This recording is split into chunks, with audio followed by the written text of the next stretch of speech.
Dude, so I'm trying to beat all the PlayStation 2 games ever made. That's 4,218 games. It's a lot of games. How do I beat all of them? I'd actually like to know myself, so let's get started. The next game we're playing, Hot Shots Golf 3. Now I'm going to start by giving a brief explanation as to how golf games work so that anyone who wants to know how and follow along can. If you don't want to, skip to this time in the video or click on the timestamp in the description.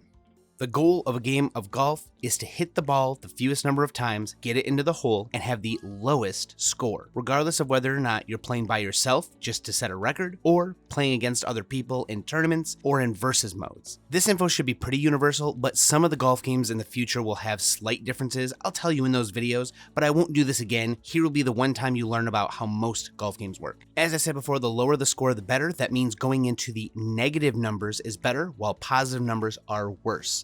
And every hole has a par, which is 0. If you hit the ball that number of times into the hole, it will be 0. You'll have no change to your score. So let's say it's a par 4. If you hit the ball 3 times into the hole, that is -1. That means you subtract 1 from your score. So that means if you have 0, you will be -1, which is good. That's a better score. If you hit the ball 5 times, that will add 1 to your score, which will give you a +1, which is not good. You don't want that high of a score. Any number in between can continue to raise or lower your score. That means 2 or 6 or 1 and 7, all the way up to as high as it possibly goes in the bad direction. You can only go so low on each hole because you can't hit the ball less than 1 time. So if it's a par 4, 1, 2, or 3. If it's a par 3, 1 or 2. And if it's a par 5, 1, 2, 3, or 4 will get you a lower score. Anything over the number added to your score, which is bad. Here are some of the determining factors on how to get your ball into the hole in the least amount of times. Course shape and length. The length of a course, depending on if it's a par 3, 4, or 5, will determine what kind of score you can get. How your golfer handles things like shooting it further, shooting it shorter, how well they do once they get onto the green and try and shoot into the hole itself, and the course shape.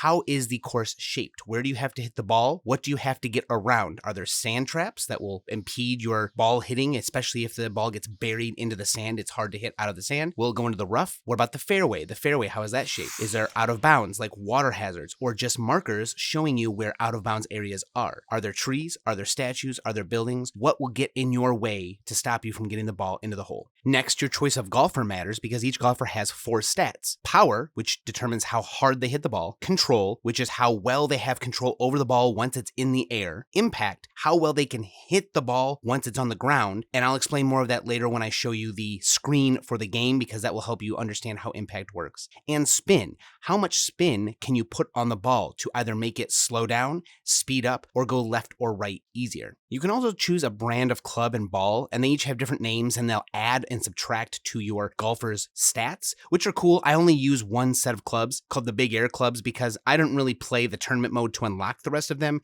I focused on the character unlocking. Once you're on the course, you actually get to choose all of the things that will change how you hit the ball. Things that matter on the course are things like wind direction and speed, how your ball lies on the ground. Is it on even ground or uneven ground? Is it in the rough? Is it in sand? Which club you use. There are several different clubs. There are woods which hit further but a lower trajectory. There are irons that hit higher up in the air but shorter. There are wedges that will get you out of the rough or sand. And there are putters which will get you on the green and pretty much is the only club you use on the green. Once you've determined those things, you can actually choose to swing and hit the ball, and depending on how much power you put into this meter, which is to the left, then on the way to the right, you will get to choose how well your character impacts the ball as he or she hits. During this time, you can also add spin to the ball, left, right, up, or down on the D-pad as you swing. This will determine whether or not you curve the ball left or right, or you put topspin on it, which makes it spin further, or backspin, which makes it stop on a dime or even roll backwards. Of course, wherever your ball is lying also matters quite a bit because most of the game you're going to be hitting from a tee from the beginning of the hole,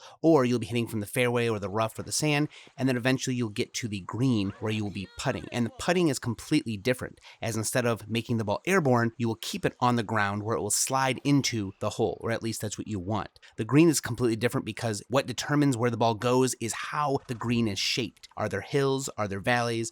Is it flat? What do you need to do to hit the ball correctly into the hole? And you can tell by these grid lines showing you small moving dots that will show you which direction the green moves. There are a few other factors like the elevation of where you're hitting from and where you're hitting to. If it's raining, all of those things can play a big part in determining how you get your ball to the hole. You got to pay attention to all of them. Most golf games will have all of these things. There are a few things in this game such as picking a brand of club or ball, using a ability called power, which you get 12 power hits. Any hit you make will add 10 yards by pressing the square button. And you can use it everywhere except for the green, so you can use it to get out of a situation if you think you need to hit just a little further.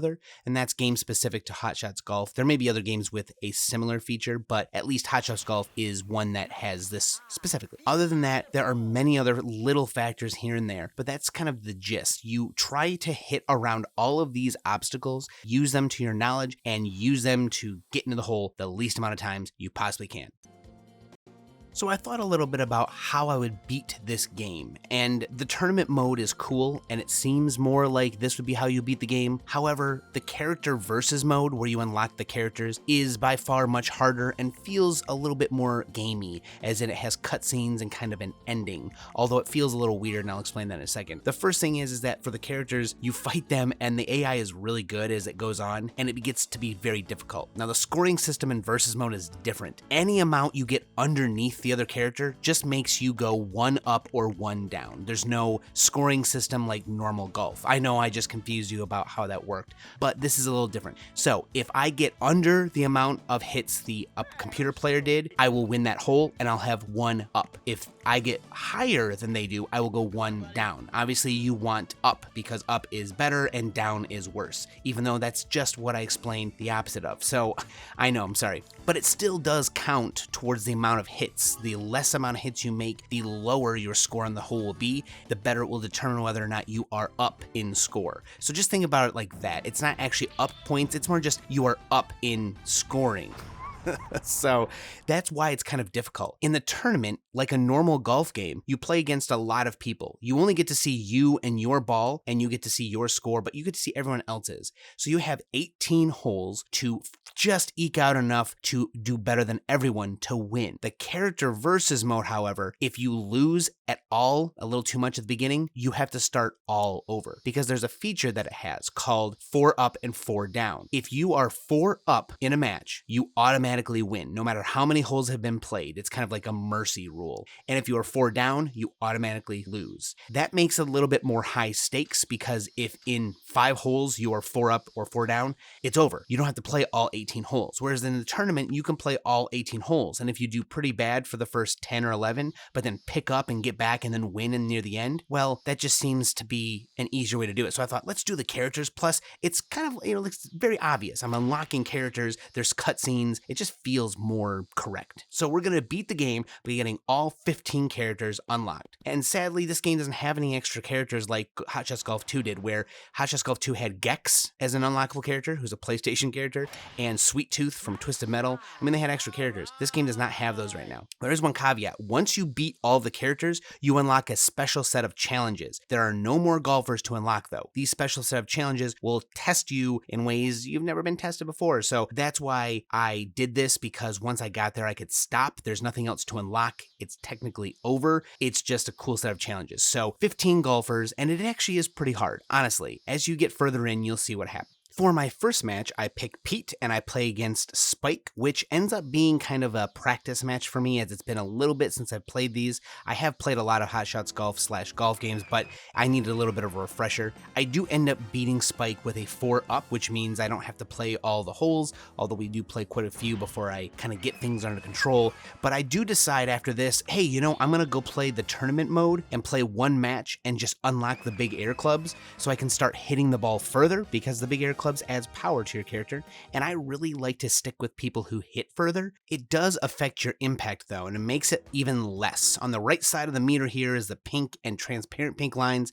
Hitting inside of the pink means that your character hits the ball correctly. In the transparent pink lines, that means they hit it off to the left or the right. And if you don't hit in the transparent pink line at all, you are very screwed. You've hit your ball so bad, it probably won't go anywhere. So lower impact, really not that helpful. However, you get to see I pick lower impact, higher power characters the rest of the game, and I do well, but that's because, I don't know, I guess I'm pretty accurate at hitting on the meter. Next, I decide to pick the newly unlocked character Spike because he has more power, and I destroy Stacy in 6 holes. I'm already 4 up, 6 holes in. I don't make any miraculous shots. In fact, on the one par 5, I don't even get an eagle. I miss my eagle attempt, which is hard to do, honestly, getting an eagle on a par 5. You gotta get kind of used to how it works, especially if you hit the ball kind of far on the green. So I miss my eagle attempt, but that's okay because things start to elevate from here. For my next match, I keep Spike and I fight a guy named Mitch, who is from Australia for sure. I don't know why they decided this, but here he is. And I honestly start off kind of bad. In fact, I don't beat him until about hole 16, where I'm 4 up. The computer does get some leeway here and there. They really do have to make the computer worse so that you have a chance. Obviously, it's a computer, so they can calculate what needs to be done to make it in the hole very, very quickly. In fact, you'll see later that the computer does some crazy things that you have to adjust for. But I do beat Mitch, and Mitch is someone I use for a little bit because he has much more power than Spike. Next, I use Mitch to defeat Lynn, who is not too bad. I'm only about 10 holes in when I get 4 up. But you get to see here that I start picking up score on places that the computer makes mistakes on, which generally par 5s for the longest time. The characters really can't make eagles, and a lot of times they don't even make birdies, which that means if you can make an eagle or a birdie, you most likely will win the par 5. Par 4s are a little bit easier too because sometimes they make one mistake and they get a par. All you have to do is get a birdie, which, yeah, I know it's not easy, but still, that's the way you pick up your score. And then par 3s are probably the hardest because the computer is already, shooting to make sure it gets a birdie and maybe a par. And there's only 3 shots you can make on a par 3 before you start having issues and you getting a plus score. So you really need to keep in tight and focus and make sure that when they make a mistake, you just play normally. And when they don't make a mistake, you play normally. As long as you're tying them, the score won't go up and down. So you just tie, and then when they make a mistake, capitalize on it. Next, I use Mitch to defeat Tony, the obvious Godfather gangster type dude. However, here's where you get to see my downfall, which is putting. I'm actually the worst at putting ever. And you can see here a couple times that I try and shoot for a birdie that really isn't too hard, and I could have won the hole, and I just miss, just whiff. And so I don't actually beat Tony until the very last hole. The very last hole, I get 1 up, and I have a narrow win, which is, I start to struggle a little bit with putting. It's just hard. And the sad thing is that I play the same course for every character I beat. That way I'm familiar with the course, I can get used to it, and I just know what's coming up. But I still have issues with putting. So I needed to practice putting. That's how I would have needed to get better at this game.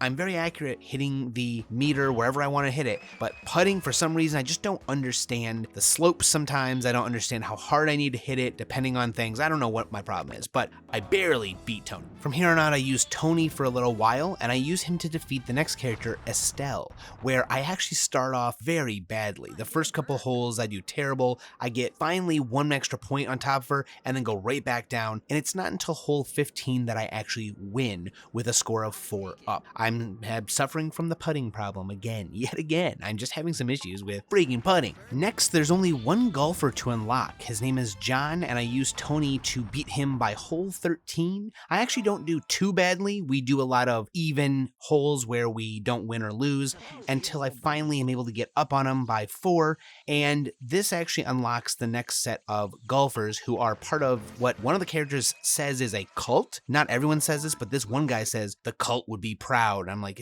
so this is a cult? It's a golf cult? Okay, that's fine. So these 4 characters are very, very good. Apparently they're the best of the best, and we still have 1 character after that who I can assume is the leader. So now we have some very, very strong golfers, and the computer AI will really test my patience, and yours too if you play. Zeus is the first character from the golf cult that I fight, and he is pretty tough. You can see here him making a chip in where I could have actually used that to win a hole. Instead, he chips it in from the rough, and I'm like, oh, god damn it. The computer is making many less mistakes. It's just giving him some good shots, and it's really tough. In fact, the only reason I win is because the last hole we go even on, I am 1 up at that point, and I have what's called called a narrow win. I have some pretty good shots, but I just cannot capitalize on the mistakes that he makes because my putting game really sucks.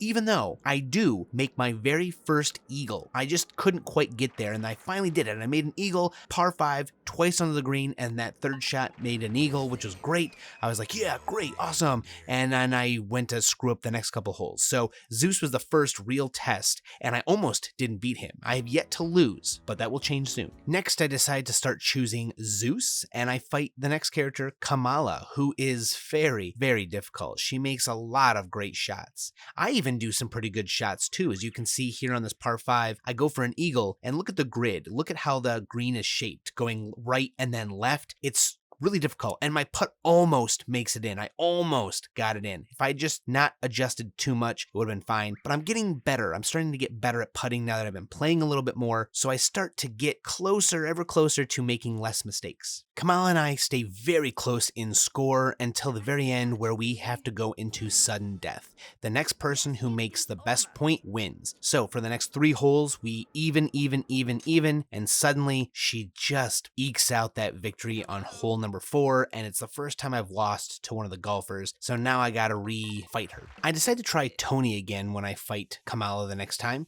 and I actually do much better. I beat her on hole 11 4 up, which is great because last time we had to do sudden death and do an extra 4 holes. And I actually make an eagle, which is very close to the hole. I got pretty lucky. I make a long birdie putt just to eke out that victory, and you know, honestly, I'm starting to get better. The next character I fight is called T-Bone, and he's the next set of golfers up, so even better. And I decide to try a new course just for fun to see how it is, and I don't do very well because, of course, I don't know how the course works. So I lose pretty quickly, and I'm thinking, you know, I'm just gonna start over on the other course, the one I'm more familiar with. I decide to fight him a couple more times on the original course, and I lose one more time because I take a little too many risks on some of the par 5s. There's a par 5 in particular that has some trees and a raised area that if you hit over, you can make on the green pretty easily, but you've got to place your ball correctly on the fairway to even have a chance. And a lot of times when I take that risk, I don't make it over, or I even get out of bounds, and this is one of those times. So my next match against him, finally, I start to do a little better.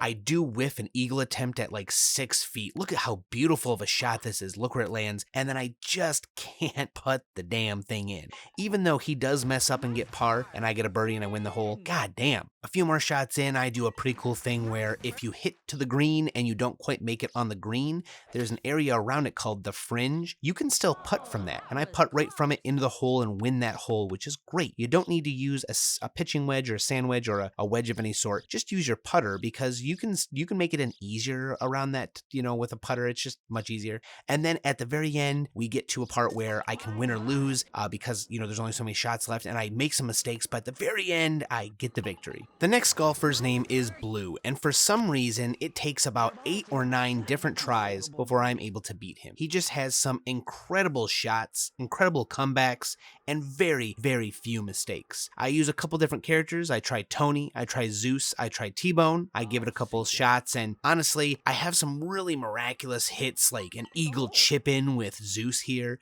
and T-Bone is the one that I do the best with, and eventually, I finally beat Blue with a 4 up. I'm surprised that I'm able to beat him with a 4 up with how few mistakes he makes. And honestly, this one that I won, he made the most mistakes, and luckily for me, it was a couple hours of just fighting him over and over before I was able to beat him. So I'm glad that I was able to, but it was a tough grind. The last golfer on the list is Louise, a biker granny. She's supposed to be the best character by far, but for some reason, I'm able to beat her on my second attempt. The first one, she puts up a pretty good fight, and I make a lot of good shots, but by the very end, we go even, and then she is able to go 1 up on the very last hole. But the next attempt, I beat her 4 up by hole 10. I just play really, really well. I only make 1 mistake on the second hole on this par 3. Otherwise, I blow her out of the water with some really great shots, really well-placed putts, everything. I can't believe how well I finally did.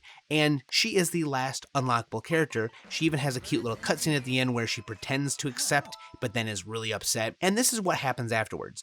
A new set of challenges. All 15 golfers are reborn and you have to fight them. And yeah, the AI is stronger and better, and they actually get to use some clubs and balls that are branded, like the big air clubs I use. However, I don't get anything new. I'm pretty much done unlocking stuff, and I consider that to be the end of the game because it actually took about 7 or 8 hours to do this. Because the golfers are tough, the games last between 30 to 50 minutes, and when I lost so many times against Blue, that took about 2 or 3 hours of attempts before I finally was able to beat him. And I consider this to be done. There aren't really any credits anywhere that I can find, so unlocking all of the characters on the hardest settings for them, which there's no settings, you just fight them and they are really, really hard. You don't get to choose. I think that counts as beating the game for now. You know, there's so much other things that you can do in this game. There's a shop where you can buy items that don't really affect the gameplay as much. The tournament mode unlocks the different balls and clubs, but they aren't necessary, obviously, to beat the computer players, and there isn't really anything else to do other than play golf a bunch. But unlocking the characters was something I found was probably worth doing. So thank you for watching. I believe this game is done. Let's call it good here. Man, Hot Shots Golf is a fun game. I still play games like that today. On my Retro Pocket 2, I play Hot Shots Golf 2. I play this stupid phone mobile version. It's like a gotcha game. It's like Nico or Neko Golf. I'm not sure what it's called, but I like to play these games. They're really fun. There are some more realistic golf games that aren't going to be as interesting, so these are the most interesting golf games there are, and they really are fun. They're really well put together, and it's a pretty hard challenge, especially since there aren't any difficulty settings. You just play, and when you get to the more professional type areas, you just have to get good. That's it. So I like the game, and I definitely suggest it if you want to play a golf game. This is a fun one. On to the guessing game. All right, everyone, the guessing game. Here is the guessing game picture. What do you think this game is? I'm actually really excited because it's the first of a series I've never played before. I didn't even know it was on PS2. I don't know what I thought. I thought it was on PSP, but the first one is not. This is going to be great. I'm super excited to play this, and I cannot wait. There will be a small break, about a week, because there's just a lot of stuff going on, Christmas, wedding type stuff, all in this next week. So until I get the game and everything's going, it'll probably be a couple more weeks before the next video comes out, but it'll be great. And then things will kick off big from there. For Christmas, the Christmas lined up well, and I'm able to get a lot of cheap or fun PS2 games. I'm gonna have a lot of short games to play in a short time span. There's gonna be a video where there's a couple games in one, because there's no reason not to. So I'm excited to get through some more of these games. We're gonna have about 20 games done in the next month and a half. This is so exciting. This is super fun. So thank you, everyone. And one last note, there is a Discord that we've started. If you'd like to join the Discord, it's down in the description. We're just gonna have me and another person who is also working on beating all of the PlayStation 2 games, Tuna Cats. He's in there as well. You're welcome to join in, talk about videos, talk to both of us, whatever you want to do. It's just a place to hang out. So if you'd like to join, description. Later, everyone.